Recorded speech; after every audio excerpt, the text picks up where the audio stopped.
ഇടുക്കി തൊമ്മൻകുത്തിൽ കുരിശ് പൊളിച്ച മലയിലേക്ക് കുരിശിന്റെ വഴി യാത്ര. നിരവധി വിശ്വാസികൾ പങ്കെടുക്കുന്നുണ്ട്. വൻ പോലീസ് സന്നാഹം സ്ഥലത്തുണ്ട്.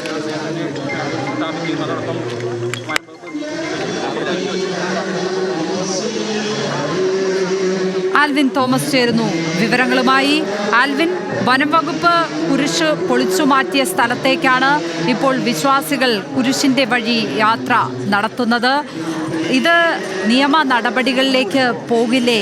ഈ കുരിശിന്റെ യാത്ര തന്നെ നിയമ നടപടികളിലേക്ക് പോകുവാനുള്ള സാധ്യതയില്ലേ? കേസൊക്കെ വരുവാനുള്ള സാധ്യതയല്ലേ ഉള്ളത് ആൽവിൻ?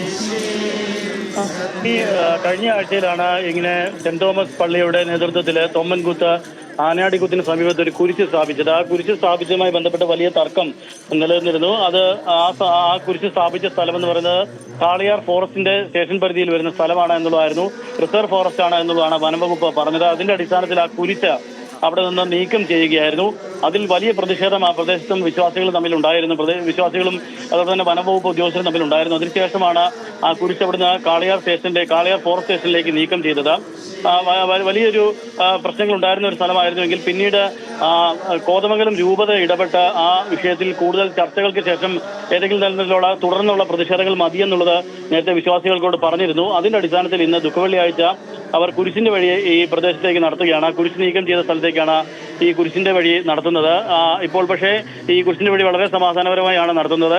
പോലീസ് വലിയ സന്നാഹം ഒരുക്കിയിട്ടുണ്ട്. വനംവകുപ്പിന്റെ ഉദ്യോഗസ്ഥരുണ്ട്. പൊതുപ്രവർത്തകരടക്കമുള്ള ആളുകൾ അവിടെയുണ്ട്. യാതൊരു തരത്തിലുള്ള പ്രശ്നങ്ങളും ഉണ്ടാക്കില്ല എന്നുള്ള ഉറപ്പിന്റെ അടിസ്ഥാനത്തിലാണ് ഇപ്പോൾ ഈ കുരിശിന്റെ വഴി ഈ തർക്കഭൂമിയിലേക്ക് നടത്തുന്നത്. ഇത് വനംവകുപ്പിന്റെ റിസർവ് ഭൂമിയാണ് എന്നുള്ളതാണ് നേരത്തെ പറഞ്ഞിരുന്നത്, വനംവകുപ്പ് അറിയിച്ചിരുന്നത്. അതിന്റെ അടിസ്ഥാനത്തിൽ ആ കുരിശ് അവിടുന്ന് നീക്കം ചെയ്യുകയും കുരിശ് സ്ഥാപിച്ച ഇവർക്കെതിരെ കണ്ടാലറിയാവുന്ന 25 പേർക്കെതിരെ നേരത്തെ കേസ് രജിസ്റ്റർ ചെയ്തിരുന്നു. അതിന്റെ തുടർ നടപടികളുമായി വനംവകുപ്പ് മുന്നോട്ട് പോവുകയാണ്. അതിനിടയിലാണ് ഇന്ന് ദുഃഖവെള്ളിയാഴ്ച കുരിശിന്റെ വഴി അങ്ങോട്ടേക്ക് നടത്താനുള്ള തീരുമാനത്തിലേക്ക് അവർ എത്തിയത്. നേരത്തെ തന്നെ അത്തരത്തിലൊരു തീരുമാനമായിരുന്നു ഉണ്ടായിരുന്നത്. കുരിശിന്റെ വഴിയിലേക്ക് കുരിശ് സ്ഥാപിച്ച സ്ഥലത്തേക്ക് കുരിശിന്റെ വഴി നടത്തും എന്നുള്ളതാണ് അവർ പറഞ്ഞിരുന്നത്. അതിന്റെ അടിസ്ഥാനത്തിലാണ് ഇന്ന് ദുഃഖവെള്ളിയാഴ്ച ഈ കുരിശിന്റെ വഴി ഇപ്പോൾ ഈ തർക്കഭൂമിയിലേക്ക് നടത്തുന്നത്. ഇത് കൈവശ ഭൂമിയാണ് എന്ന തരത്തിലാണ് ഇപ്പോൾ വിശ്വാസികൾ പറയുന്നത്. അവിടെ പട്ടയമില്ല പലയിടങ്ങളിലും, പക്ഷേ കൈവശ ഭൂമിയായി വർഷങ്ങളായി കർഷകർ കൈവശം വെച്ചിരിക്കുന്ന സ്ഥലമാണ്. അവിടെ കുരിശ് സ്ഥാപിക്കുന്നതിൽ തെറ്റില്ല എന്നതാണ് വിശ്വാസികളുടെ അഭിപ്രായം. പക്ഷേ അത്തരത്തിലുള്ള നിലപാടാണ് വിശ്വാസികളുടേതെങ്കിൽ വനംവകുപ്പ് പറയുന്നത് റിസർവ് ഭൂമിയാണ് ഇത്. അതുകൊണ്ട് തന്നെ വനംവകുപ്പിന്റെ റിസർവ് ഭൂമിയിൽ കുരിശ് സ്ഥാപിക്കാൻ കഴിയില്ല. അതുകൊണ്ട് തന്നെയാണ് ആ കുരിശ് അവിടുന്ന് നീക്കം ചെയ്തത് എന്നുള്ളതാണ് നമുക്ക് മനസ്സിലാക്കാൻ കഴിയുന്നത്. ഏതായാലും ഇന്ന് വളരെ സമാധാനപരമായാണ് ഇപ്പോൾ ഈ കുരിശിന്റെ വഴി നടത്തുന്നത്. ഇന്ന് പിരിഞ്ഞു പോകും. ഉടൻ തന്നെ ഈ കുരിശിന്റെ വഴിക്ക് ശേഷം അവിടെ നിന്ന് വിശ്വാസികൾ പിരിഞ്ഞു പോകും എന്നുള്ളതാണ് അവരെ നേതൃത്വം നൽകുന്ന വൈദികരടക്കമുള്ളവർ പറഞ്ഞിരിക്കുന്നത്. കോതമംഗലം രൂപതയും അത്തരത്തിലുള്ള ഒരു കാര്യമാണ് വിശ്വാസികളോട് പറഞ്ഞിരിക്കുന്നത്. യാതൊരു തരത്തിലുള്ള അനിഷ്ട സംഭവങ്ങളും ഉണ്ടാകരുതെന്നുള്ള പ്രത്യേക നിർദ്ദേശം അവർക്ക് നൽകിയിട്ടുണ്ട്. ലക്ഷ്മി. ആൽവിൻ, സമാധാനപരമായാണ് കുരിശിന്റെ വഴി യാത്ര എങ്കിൽ പോലും ഇതൊരു വൈകാരിക നീക്കം തന്നെയല്ലേ? ആരുടെ ഭാഗത്ത് നിന്നാണ് ഇങ്ങനെയൊരു തീരുമാനം ഉണ്ടായത്?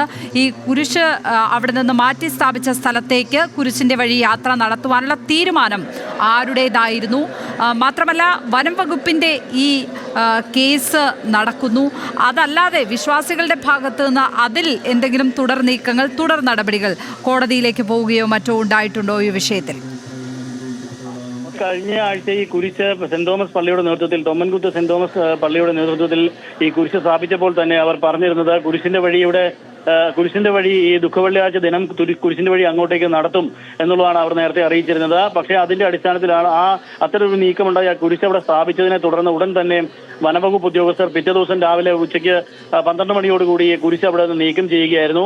അത് റിസർവ് ഭൂമിയിലാണ് കുരിശ് സ്ഥാപിച്ചത് എന്നുള്ളതാണ് നേരത്തെ തന്നെ വനംവകുപ്പ് വ്യക്തമാക്കിയിരുന്നത്. അതിന്റെ വിശദമായ രേഖകൾ വനംവകുപ്പിന്റെ കയ്യിലുണ്ട് എന്നുള്ളത് പറയുന്നു. പക്ഷേ ഇതിന് തൊട്ടടുത്തുള്ള പ്രദേശങ്ങളൊക്കെയും ആൾതാമസമുള്ള പ്രദേശമാണ്.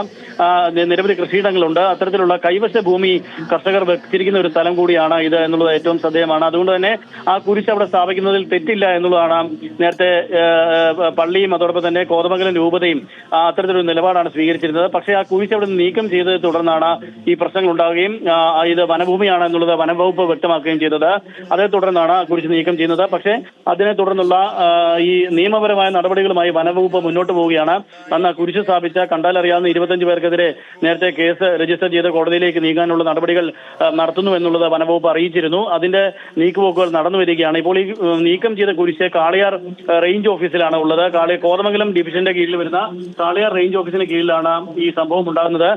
ഏതായാലും ഈ മറ്റൊരു തരത്തിലുള്ള പ്രതിഷേധത്തിലേക്ക് ഇപ്പോൾ വിശ്വാസികൾ പോകില്ല എന്ന് തന്നെയാണ് നമുക്ക് ഈ ഘട്ടത്തിൽ മനസ്സിലാക്കാൻ കഴിയുന്ന കാര്യം. കോതമംഗലം രൂപത അത്തരത്തിലുള്ളൊരു നിർദ്ദേശമാണ് നൽകിയിട്ടുള്ളത്. തിങ്കളാഴ്ച മുതൽ ഏതെങ്കിലും തരത്തിലുള്ള പ്രതിഷേധങ്ങൾ ഉണ്ടാകാനുള്ള സാധ്യത ഉണ്ട് എന്നുള്ളതാണ് നമുക്ക് ഈ ഘട്ടത്തിൽ മനസ്സിലാക്കാൻ കഴിയുന്നത്. നിയമപരമായിട്ടും അവർ നീങ്ങും എന്നുള്ളത് അവർ പറയുന്നുണ്ട്. പട്ടയഭൂമി അല്ലെങ്കിൽ പോലും വർഷങ്ങളായി കൈവശ രേഖ പ്രകാരം ഭൂമി കൈവച്ചിരിക്കുന്ന കർഷകരാണ് അവിടെ ഉള്ളത്. ആ കർഷകരാണ് ഇത്തരത്തിൽ അല്ലെങ്കിൽ വിശ്വാസികളായിട്ടുള്ള ആളുകളാണ് ഈ കുരിശ് സ്ഥാപിച്ചത്. പക്ഷേ വനവകുപ്പ് പറയുന്നത് അത്തരത്തിൽ മതചിഹ്നം അവിടെ സ്ഥാപിക്കുന്നത് ശരിയായ നടപടിയല്ല. അത് റിസർവ് ഭൂമിയാണ്. ആ റിസർവ് ഭൂമിയിൽ അത്തരത്തിലുള്ള മതചിഹ്നം ഉപയോഗിക്കാനോ അല്ലെങ്കിൽ അവിടെ സ്ഥാപിക്കാനോ കഴിയില്ല എന്നതാണ് വനവകുപ്പിന്റെ നിലപാട്. അതേ തുടർന്നാണ് വനവകുപ്പ് അവിടുന്ന് നീക്കം ചെയ്യുകയും ചെയ്തത്. ഏതായാലും ഇത് ഒരു നിയമ പോരാട്ടത്തിലേക്ക് തന്നെ പോകുമെന്നുള്ളത് ഉറപ്പാണ്.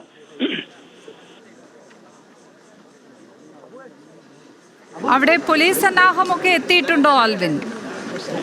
വലിയ പോലീസ് സന്നാഹം തന്നെയാണ് രാവിലെ മുതൽ തന്നെ ഉള്ളത്. ഏതാണ്ട് 11 മണിയോടുകൂടിയാണ് തൊമ്മൻകുത്ത് സെന്റ് തോമസ് പള്ളിയിൽ നിന്ന് ഈ കുരിശിന്റെ വഴി അവിടെ നിന്ന് നീങ്ങിയത് ഈ പറഞ്ഞ തർക്കഭൂമിയിലേക്ക് വരുന്നത്. ഇത് ആണിയാടിക്കുത്ത് എന്ന് പറയപ്പെടുന്ന വിനോദസഞ്ചാര കേന്ദ്രത്തിന് തൊട്ടടുത്തുള്ള ഒരു പ്രദേശമാണ് ഇപ്പോൾ ഈ കുരിശ് സ്ഥാപിച്ച പ്രദേശം എന്ന് പറയുന്നത്. ആണിയാടിക്കുത്ത് വെള്ളച്ചാട്ടത്തിന് സമീപത്തുള്ള ഒരു പ്രദേശമാണ് ഇത്.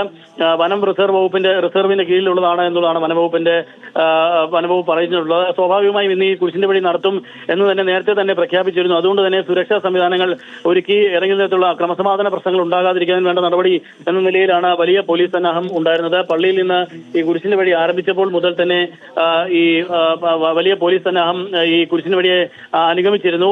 സ്വാഭാവികമായും ഏതെങ്കിലും തരത്തിൽ പ്രശ്നങ്ങൾ ഉണ്ടാവുകയാണെങ്കിൽ അത് തടയുന്നതിന് വേണ്ടിയാണ് അത്തരമൊരു നടപടിക്കാണ് അവർ സ്വീകരിച്ചത്.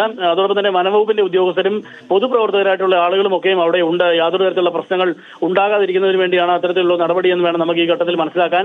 ഏതായാലും രൂപത നൽകിയിരിക്കുന്ന നിർദ്ദേശം യാതൊരു പ്രശ്നത്തിലും പോകരുത് എന്ന് തന്നെയാണ് വിശ്വാസികളോട് പറഞ്ഞിരിക്കുന്നത്. പക്ഷേ നേരത്തെ നിശ്ചയിച്ചതിന്റെ അടിസ്ഥാനത്തിലാണ് ഇപ്പോൾ ഈ തർക്കഭൂമിയിലേക്ക് ഈ കുരിശിന്റെ വഴി ഇന്നിപ്പോൾ നടത്തിയിട്ടുള്ളത്.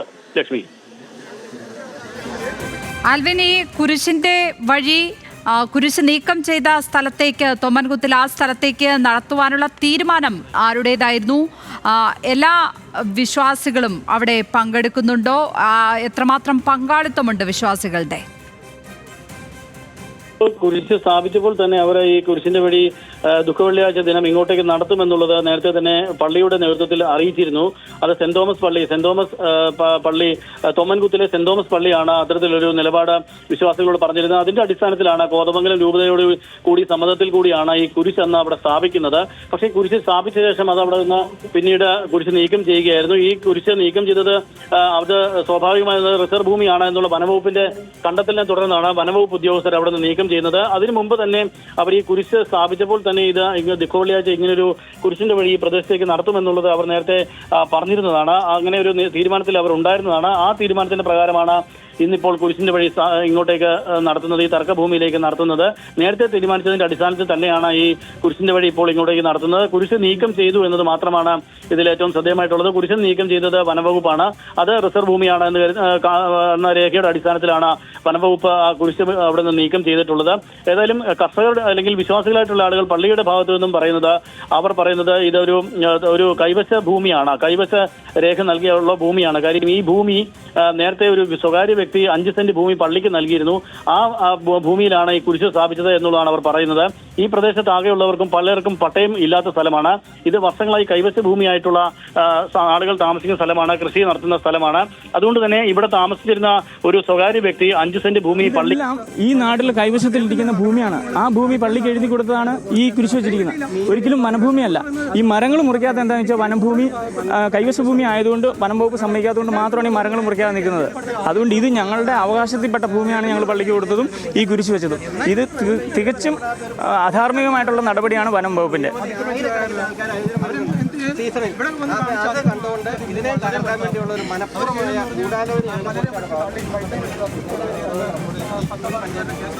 തൊമ്മൻകുത്തിൽ വനംവകുപ്പ് കുരിശ് നീക്കം ചെയ്ത സ്ഥലത്തേക്ക് റിസർവ് ഫോറസ്റ്റിൽ കുരിശ് സ്ഥാപിച്ചു എന്ന് പറഞ്ഞ് വനംവകുപ്പ് അതിന്റെ അടിസ്ഥാനത്തിൽ കുരിശ് നീക്കം ചെയ്ത സ്ഥലത്തേക്ക് ഇപ്പോൾ വിശ്വാസികളുടെ കുരിശിന്റെ വഴി യാത്രയാണ്. ഏതായാലും വലിയ പോലീസ് സന്നാഹമുണ്ട്.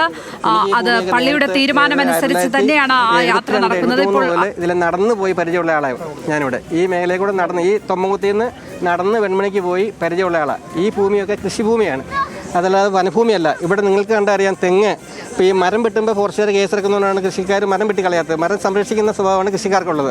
ആ നിൽക്കുന്ന തെങ്ങ്, അതുപോലെ കപ്പിലുമാവ് എല്ലാം സാർമാർ കണ്ടു മനസ്സിലാക്കണം. അതുപോലെ ഇതൊക്കെ ശരിയായിട്ട് ചാനലിൽ റിപ്പോർട്ട് ചെയ്യണം. ഇവിടെ 98-ൽ മൈത്രി ഭവന നിർമ്മാണ പദ്ധതി പ്രകാരം ഈ കുരിശ് നിൽക്കുന്നതിൻ്റെ തൊട്ട് താഴെ തേക്കുംകുടിയിൽ ജോസ് എന്ന് പറഞ്ഞ ആൾക്ക് വീട് അനുവദിച്ചു കൊടുക്കുകയും അദ്ദേഹം വീട് പണിയുകയും ചെയ്തു. ആ വീടിൻ്റെ നമ്പർ 425, 6-ാം വാർഡിൽ 425 ആ വീടിൻ്റെ നമ്പർ. ഈ വീടിൻ്റെ പേരിലാണ് ഇപ്പോഴും അദ്ദേഹത്തിൻ്റെ റേഷൻ കാർഡ് നിലനിൽക്കുന്നത്. ഇപ്പോൾ അദ്ദേഹം മണ്ണപ്പുറത്ത് വാടകയ്ക്ക് താമസിക്കുക.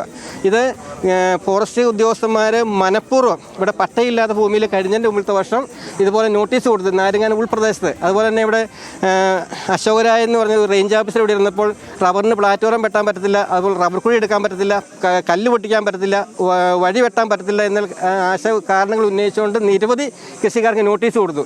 ആ നിരവധി കൃഷിക്കാർക്ക് നോട്ടീസ് കൊടുത്തപ്പോൾ ഞങ്ങൾ ഇവിടുത്തെ MLA PJ ജോസഫ് സാറിനെ കാണുകയും അദ്ദേഹം വനം വകുപ്പ് മന്ത്രി AK ശശീന്ദ്രൻ അവர்களுമായി ബന്ധപ്പെടുകയും അദ്ദേഹം മീറ്റിംഗ് വിളിച്ചുകൂട്ടി.